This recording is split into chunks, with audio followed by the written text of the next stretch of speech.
Saka cái điều nào sửa tội thì hành tội với này thì sẽ như nào với nào hôn ổn tập thành này thì tập hồ nên sẽ như nào mình hiến tập vậy thành này thì next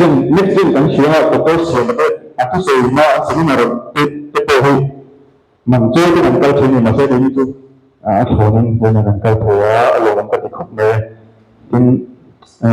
mình dây trong hôm nay mình dây trong hôm hồi qua cái chuyện trồng lợn thế thì cần hôm hồi cần thể tốt của chúng cần hôm hồi từ chứ anh mình tưởng tượng là sẽ thế thì con này hôm cái sự về đủ chứ thì mình dây trong nó phải lộ trình hi ổn về những cái chuyện của nàng lai cho em tiên nam mình sẽ thế thì cảm ơn na chúng ta cảm ơn na bộ hồ là người ta hồ khác ấy nhưกันก็họcข้างนอกthì sắp trong người ta này cho nên hồ cần hồ xuống nó đã hồ nên thì chúng ta lết trang cái bộ người ta này lết trang cái gì anh mới nói trong chuyện hành sự và ngốc của tôi ấy người miền ô thì cái này có mà xếp chứ mình biết là mà cho nên cần hôm phải ngốc của cái nào trên chơi kharong laro thì mấy anh chụp hình kharong laro thì cái tôi cần hành đàn từ những cái sữa tin ô xong cái gì nên smart school là cái chuyện đó sao rồi ra mà trong thủ cần principal anh vậy ví dụ trong khi cần xiêm thắng chút này mà cả thì giật chuông có cần xiêm thắng này thì chứ gì là cái để gì thì cái thật lòng thì thế thì bây giờ bên ngoài cái bộ vị lò thì thế thì nghe Ashley cái bộ hòa bùr thì thế này tin thì mình xin cần tiền thì đó là tiền thì rồi không tập trung tiền ra rồi tôi nói tới là sắp tới trên triplets này mấy ta bali của triplets cái bộ này thôi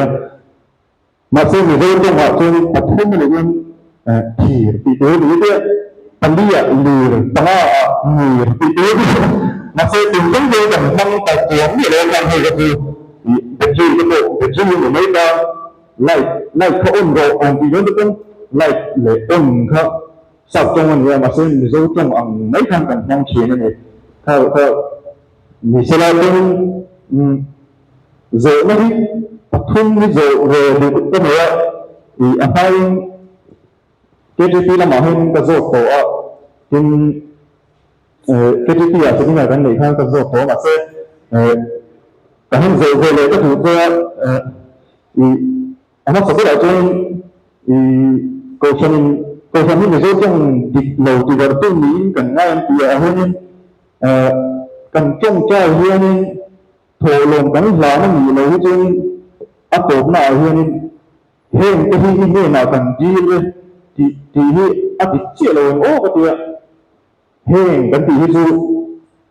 thì thổ cần năng trốn hơn cần thổ lồng cái gì cần gì ta này khơi thủy không cho nên anh tiếng nói khoang cái keyboard thao cái cần lâu này ta hơn cần keyboard thao hơn cái gì như là cái nằm hòa này trong cái các bạn thấy tôi đến thì như là cần gì lên thì tôi anh ấy做cần lỡ cái kia thì hen tôi gắn tỷ lệ suy nghĩ ở được tôi rồi thì người tập vị nó cho nên cô chủ worship thì cái lúc đó lệ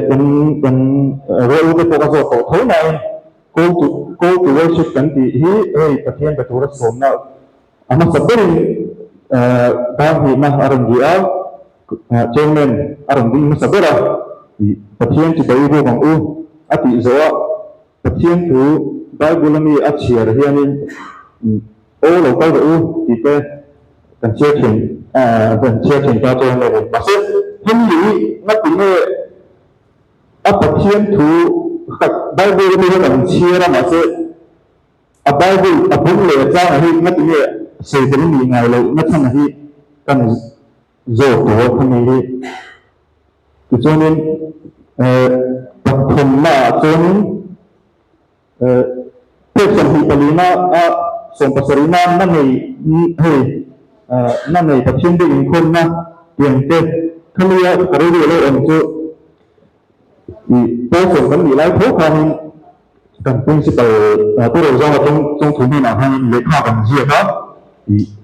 thì cũng từ trong số đông mà sẽ áp dụng vào hai cái chuyện thiền mắc cần đi lên thì hay cần gì cái này cơ hội mình sang mấy chừng khoa nên chuyện thiền mà khi chúng ta nghỉ trước này thì hay là áp dụng mà sẽ áp dụng tốt rồi mà nữa cái gì này chuyện thiền mà cần năm như là không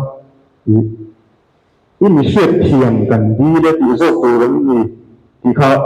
cái số nào này